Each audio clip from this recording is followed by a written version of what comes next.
Hi friends, welcome back to my channel. ఈరోజు మా ఇంట్లో స్పెషల్ ఏంటి చూపిస్తారండి. సింపుల్గా అయితే వైట్ రైస్ అండి, ఇంక ఇప్పుడే వార్చాను. వాటితో పాటు చికెన్ కర్రీ,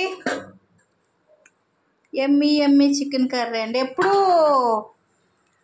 రోజుకు ఒకలా చికెన్ కర్రీ చేస్తాను, ఈరోజు టమాటా వేసి చేశానండి. ఎప్పుడు ఒకలా చేస్తే బోర్ కొట్టదు కదా. వాటితో పాటు ఇదే స్పెషల్ అండి, చికెన్ బిర్యానీ అండి.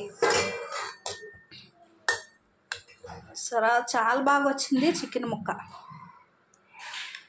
దమ్ బిర్యానీ చేస్తాం అనుకున్నాను, కానీ ప్రాసెస్ కొంచెం ఎక్కువ.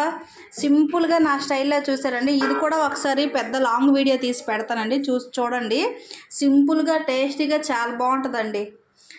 ఈరోజు ఈ స్పెషల్ ఎందుకంటే మా ఇంటికి చుట్టాలు వస్తారండి, అలా అనేసి వైట్ రైస్, ఇంకా chicken biryani, chicken gravy curry, రసం పెడతానండి. ఇది ఈరోజు మా వీడియో. మా ఛానల్ కొత్తగా చూస్తే ప్లీజ్ లైక్, షేర్, సబ్స్క్రైబ్. చూస్తూనే ఉండండి.